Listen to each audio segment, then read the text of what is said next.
It seems as if Game Freak doesn't like leaving things a secret nowadays, as there are so many reveal videos of the new Pokemon and features in the newest pair in the series, Pokemon Sun and Moon. If you go on YouTube, there's a sea of reaction, thoughts, re-uploads, you name it, so what's one more going to do? Before we take a look, I want you to keep 3 things in mind. First, I avoided all forms of online media that contained information on this entry.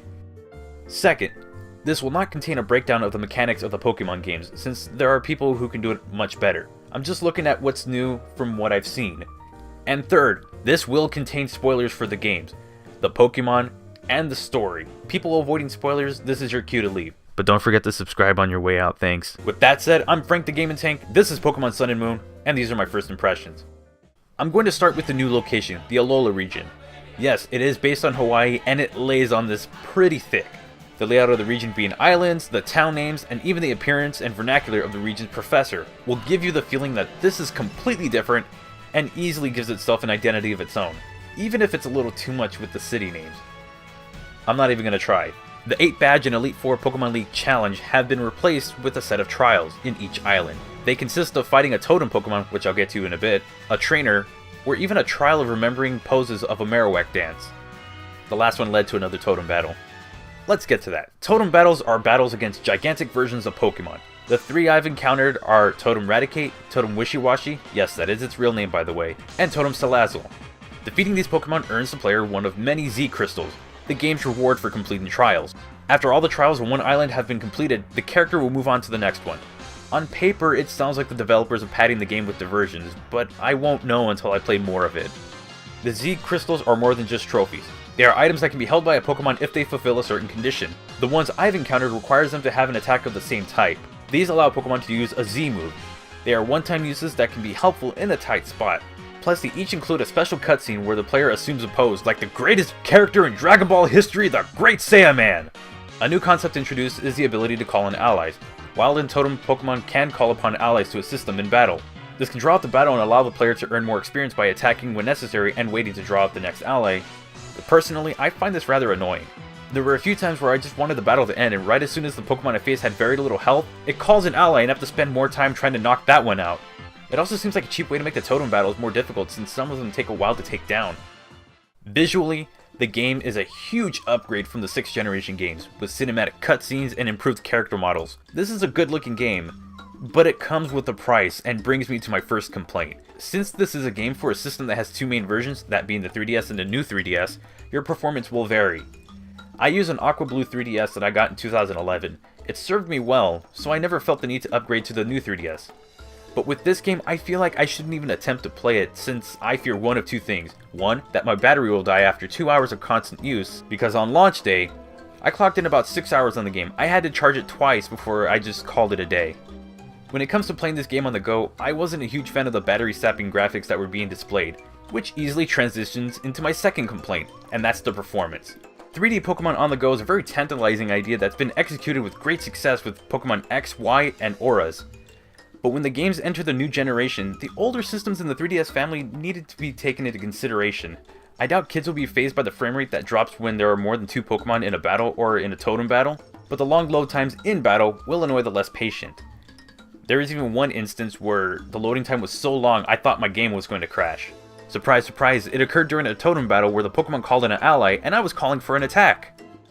While we're on the subject of graphics and visuals, some Pokemon have received a new look in the form of the Alola forms. Unlike most alternate forms, these are exclusive to this region.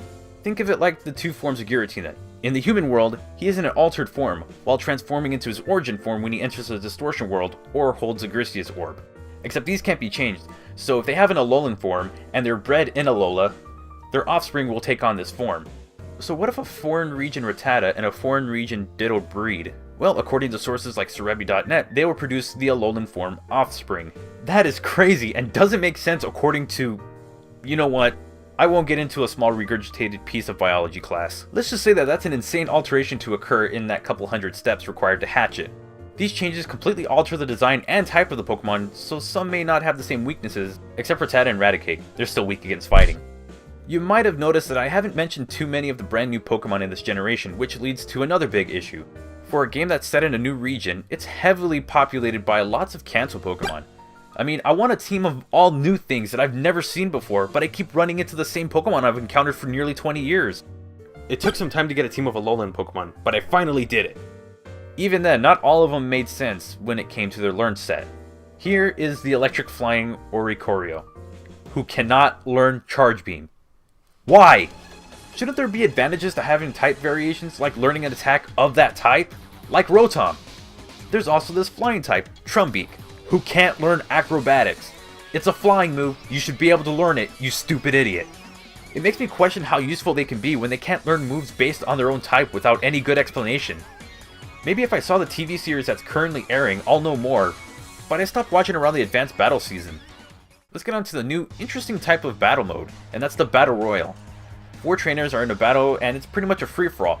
They can't switch out Pokemon like a normal battle, and the winner is the last one standing. There's also additional rules, but I didn't get a chance to go through the Battle Royal very much except for the introduction. It's a fun concept, and if you're a casual, beware of who you face. As for the plot and story, I don't really have a good grasp on it, but there are a few things that I've noticed. There's obviously something important with the Pokemon in Lily's bag, who's named Cosmog. There's also the obligatory evil team who has a ridiculous pose on the Great Saiyaman level of silliness. The kid did one better. I don't know what's less threatening, the pose or that walk. If you're going for Chaos Zero threatening, then you pulled it off. There's also guardians of each island. Their existence is probably told later. All I know is that Cosmog is important and there's a few shady characters. That's it. And as for the music, long story short, I love it. Those were the big points I had about my time with the game so far. I'm currently 10 hours into Pokemon Moon and I'm having a good time. This game isn't flawless, as some things can be fixed, especially that performance. I hope it's something that can be patched so that way I can enjoy it without the fear of thinking it'll freeze or crash. Do I recommend this game? Of course I do. It might be annoying for those who hate long starts, but power through it and you'll have a great experience. It's a fresh experience, but I wish the ratio of new and old Pokemon were more in the favor of the newer Pokemon. It's their time in the spotlight. Aside from that, it's a solid entry. I want to close this video by thanking the Dancing Mudkip for the footage. Go check out his Pokemon Moon Let's Play. With all that said, I hope you enjoyed my ramblings of my first exposure to the 7th generation Pokemon. What are your thoughts on Pokemon Sun and Moon? Feel free to comment down below. And if you're new to the channel and you enjoyed the video, don't forget to subscribe. If you're in the mood for more Pokemon content, check out the editorial I did when Pokemon X and Y came out. If not, I recently did a review on Super Mario Land. Thank you so much for watching, and I'll see you in the next one.